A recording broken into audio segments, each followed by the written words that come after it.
Assalamualaikum, apa kabar hari ini? Alhamdulillah, luar biasa, semangat.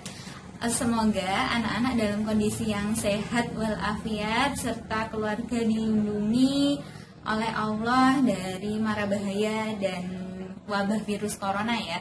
Seperti anak-anak ketahui, kita libur sudah hampir 2 minggu dikarenakan adanya wabah corona. Dan kenapa kita libur 2 minggu?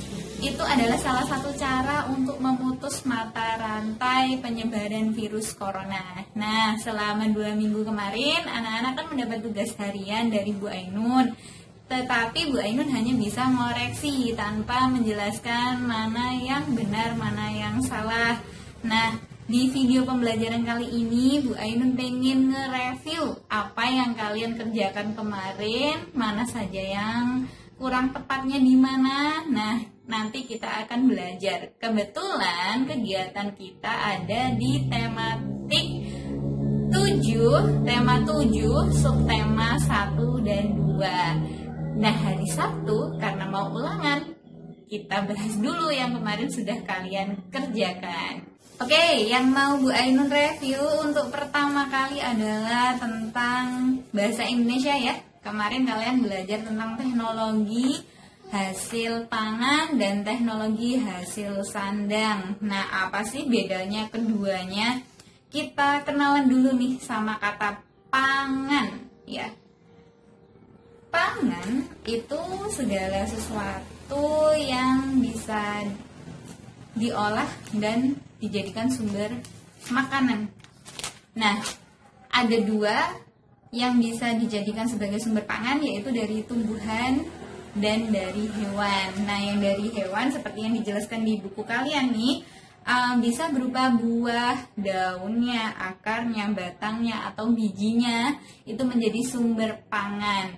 Nah, kalau yang dari hewan itu bisa hasil peternakan, misalkan dagingnya, ataupun susunya, ataupun telurnya.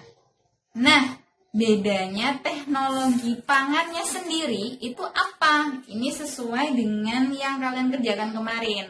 Teknologi pangan adalah penggunaan ilmu pengetahuan untuk mengolah pangan. Sekali lagi, teknologi produksi pangan adalah penggunaan ilmu pengetahuan untuk mengolah pangan. Nah, tadi kalian kan sudah tahu nih contoh-contoh sumber pangan dari tumbuhan dan hewan. Nah, sekarang Bu Ainun kasih lihat nih, ini contoh produknya ya.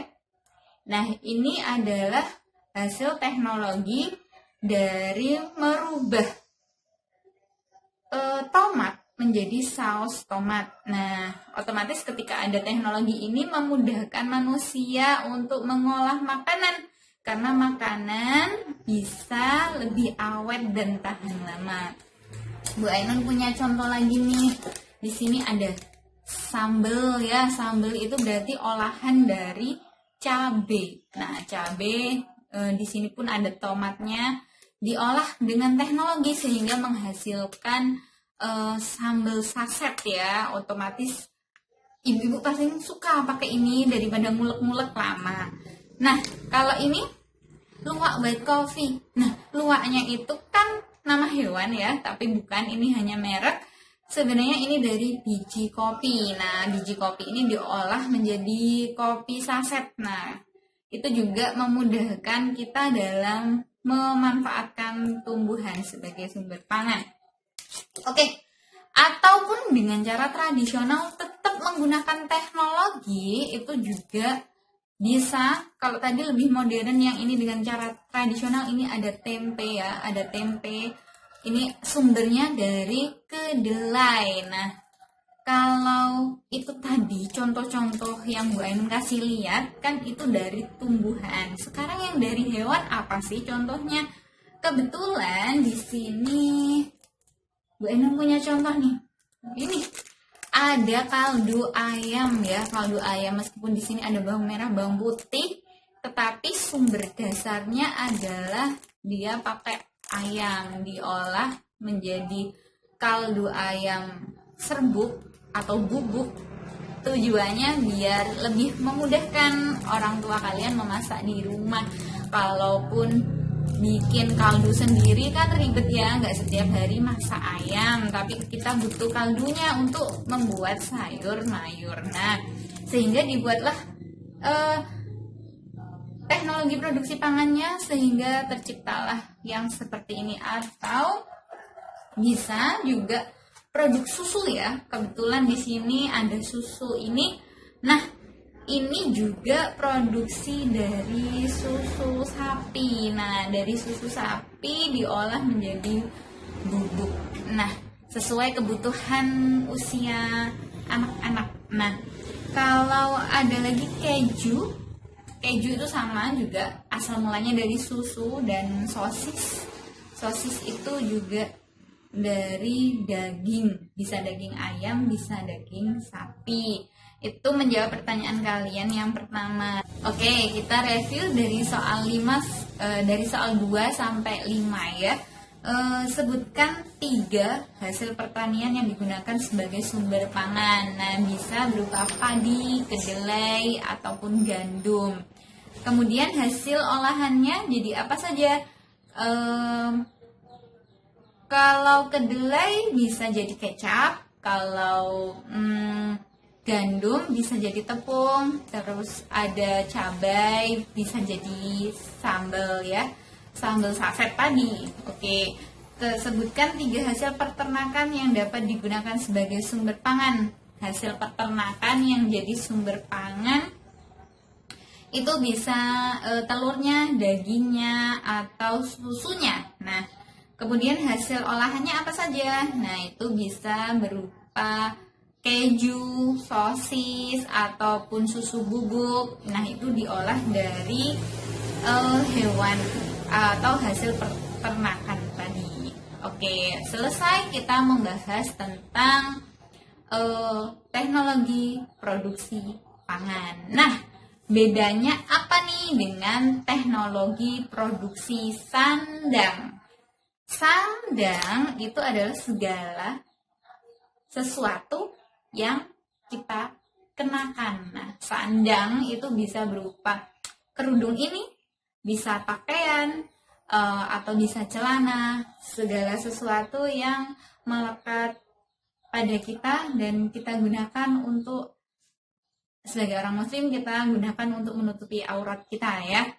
Nah, teknologi produksi sandang artinya penggunaan ilmu pengetahuan untuk mengolah sandang. Sekali lagi, teknologi produksi sandang adalah penggunaan ilmu pengetahuan untuk mengolah sandang.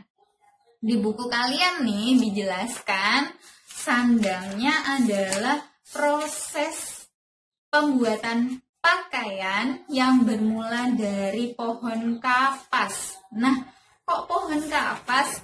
Tahukah kalian bahwa baju kalian itu sebenarnya bermula dari pohon kapas ya?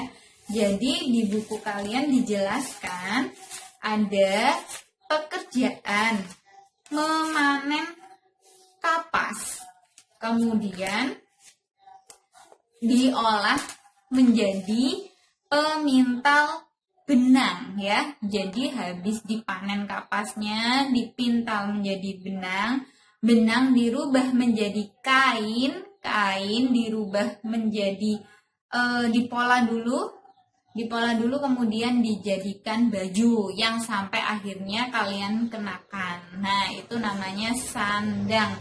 Ya, sandang itu ya yang kalian kenakan. Nah, seragam kalian itu termasuk sandang. Nah, penggunaan teknologi ini lebih memudahkan manusia untuk menggunakan pakaiannya. Oke, kalau untuk teknologi sandang kemarin, yaitu tadi tugas kalian hanya menjelaskan ya, menjelaskan perkembangan teknologi produksi sandang atau jenis-jenis pekerjaan yang ada dalam kegiatan produksi sandang. Bu Ainur rasa nggak ada masalah, kemarin baik-baik saja. Sekarang kita review yang PKN-nya ya, perbedaan makanan kesukaan. Nah, pada pembahasannya sebenarnya kita belajar tentang keragaman. Keragaman itu apa, anak-anak? Keragaman itu adalah perbedaan atau banyaknya hal yang beraneka ragam. Nah, tapi kita harus menjadi satu. Nah, bagaimana keragaman ditunjukkan dalam cerita tersebut? Intinya kalau di cerita di soal kalian nih, ada beberapa anak yang suka makan tempe dari banyak cara ya, dari banyak cara pengolahan.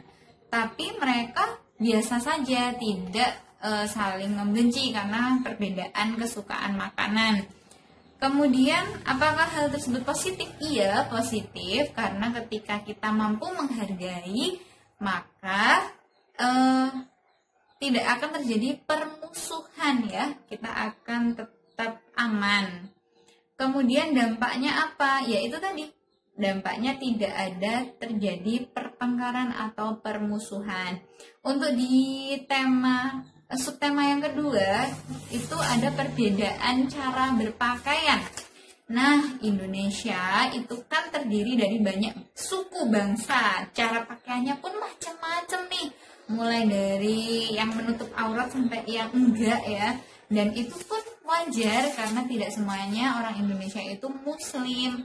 Nah, kita sebagai warga negara yang baik sesuai Pancasila sila ketiga Persatuan Indonesia, maka kita harus menghargai keberagaman yang ada di Indonesia. Nah, kemarin sempat banyak yang salah nih jawab soal mengolok-olok. Nah, mengolok-olok perbedaan itu memang masuknya Pancasila kedua ya, tetapi menghargai perbedaannya itu masuk Pancasila sila ketiga.